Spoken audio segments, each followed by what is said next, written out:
BJP की ओइना लैंगाक पाइबदगी लमदम असिदा इंग तप्पा महौसागी पुंसीदा हंजन हनबा हाइबसिना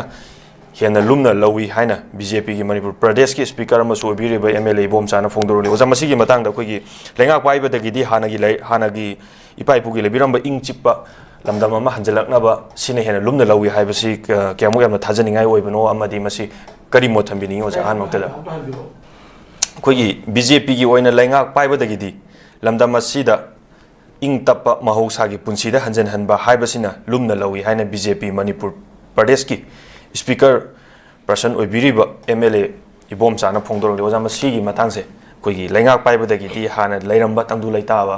इंग चिप्पसिनि हेना लुमना लवी हाइबसि कदाइबु यामना थाजनिंगाय ओइबनो हाइबसि ओजागी मोनता थंबियो हानबोइने आई नोसुंदो मैम ताबिरबा मैम बो कोई आई कोनोना खुरुमजरी आई थमजगे यामना नुंगाइबो अखोगे यामना फजबो बहंगनि हाइबदे अखोगे हुजिक मणिपुर से 20 अखोगे 23 की मे अहुमदगी अखो मणिपुर से अखोगे इरांग थोक्तुना अखोगे चौबा अखोगे अवाबा मनजन हुजिक पावा सही अनि मखाइ फारा ग्लोबल फोब्रा लाले से लोसन मंगमदन लैरि मणिपुर मेयाम अदुक मतिक वाना लैरि अदु ओरे फिल्म असिदा मणिपुर से हाना लैरंबा अखोगे मणिपुर पॉपुलर गवर्नमेंट अदु उथाइरगा हाइबदि को गवर्नमेंट हो PR थम्मगा लेरिबनेबो असेंबली इम्प्लीमेंटेशन सस्पेंशन थम्मगाना लेरिबनेबो सुम ओरेबगी फिल्म असिदा अखोगी मणिपुर हाना लंगा पाइरंबा अदगी परंबदा अखोई अचो दौरिबो कोई BJP की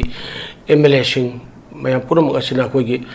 अमत ओइना पुंजनरगा अखोगी अनुबो लंगा गमा सेमबा नबगी लखुम थो थोलाग लोबो ngamde अरुगा मणिपुर लेरिबा अखोगी हुजिकी अखोगी मणिपुर लोसनदन लेरिबा अखोई कालुप की ओरबा लान अदगी चोरबा मैम पुरम असेसु लोसनबगी दमकता लखुम थो थोलाग लोबो ngamde अदुगा मखोई अमत ओइना सेंटर सत्तना सुम अखोगी लालासे लोसनदन मणिपुर तंगदुरता मणिपुर मो हिनबिउ हाइबा सिसु ngamददन लेरिबनेबो ओरे फिमसिदा BJP की अखोगी स्पोर्ट पर्सन अखोगी KS इबोमचा अगना अखोगी फोंदोखिबसे पावगी बिफम पांथोक्तरा फोंदोखिबसे याम ताब नुंगाइबा याम थागनगाय ओइवानी माना हाइरिसे BJP की ओइबा MLA सिंगी ओइरदी अनोबो लंगागम सेमबगी सेमना होनबबुदी मणिपुर लेरिबा कोइगी मणिपुर कोइगी तंगदु लेताब शांति हजलकपजे हेना पुन हेना संगना दुरे हेना वखन थादै हाइबनेबको सि याम थागनगाय याम ताब नुंगाइबनी इबोम चारुगुम हाइरपजे याम नुंगाइ ताब नुंगाइ अदबो अखोना मयाम हंगिबदी याल हमदसु अखोगी मणिपुर पॉपुलर गवर्नमेंट अमल लेरमबिदो अदुगी मतमदुदने पि अखोई मणिपुर अखोगी सुबा तौदरा कोई मे अहुमदगी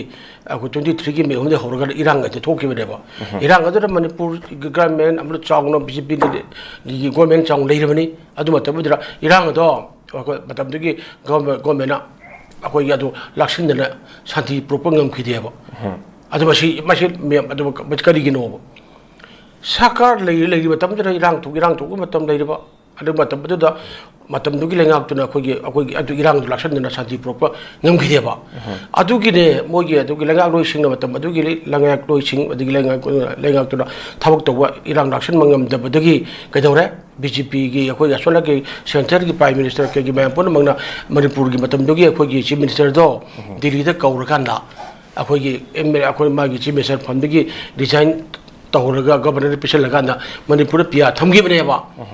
अदु मतन पॉपुलर गवर्नमेंट लेरगाना मणिपुर इंग तप शांति प्रोपर हन मरु ओय हाइना BJP की MLA सिंह की मेना लवी हाइ तारगदी मतमदर करिगी दमक्तनोबा मकुत लोनबक लेरिबन लोन ओरर बयांगी पुंछि लंथुंगा प मोदे पिरेबा स्टेट लिस्ट अदु यूनियन लिस्ट लोइ लेरिनी मतमदर लोइ लेरि मतम करिगी दमक्ता Lakshman मंगमदना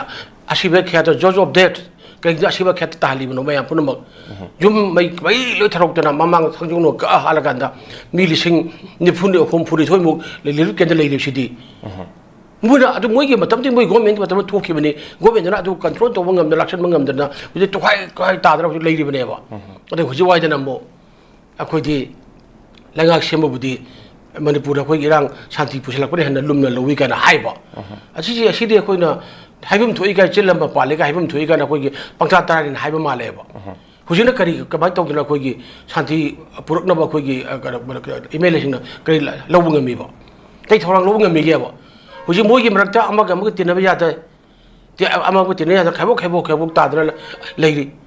masagi maramdam masagi esidigi manungda leiriba lambi thong remeyagi punsi mahing adi tori bam karino aiba khangwengamde kendra ayam punamak lambi semdaba kotugi mayam punamak tegi lambi thingbe thabak chathanda kotada leiri kang kong chai punsi da amada leiri eba asibu moina miyam gi damukta akogi khanba akogi MLA sing borba taragadi sumaina akone tawungadraba Mara Samgidana MLA among the Piri Bamagi, Matumang, Punmakto, Mokarino have the Kangdabagi, Kangdaboge, Habidum, Tayaba. Adunani, who's a Kogi, Anobolanga, Shamabudi, Akogi, manipulating Tabasanti, Angela Pajana, BCP, MLA Sinkagi Madina, Lumna Lowi Ido. Adudi Kabana Toro, the Santi Angela Law. Kamuna Lumo, what do you Kai, what do you know? I must say, Tanzania, I think Ibum Jana Habida. Onervan akogi MLA boy so person BJP gi akogi mana haibada ma yam nungai na ma haiba tabre yam nungai ba akogi kanogi suspension da leiba akogi MLA singna akogi lagak simba bi sakti pide ga ma hairi mana hairi mana hujik MLA suspension lei su kana haino independent suspension akogi assembly na suspension labiwani MLA hingi mo local area development fund adig moi thage tori MLA tawi moi kan moi hena flag post tawur gari tongna adig makha de inadana ma security inadana tawur MLA leiri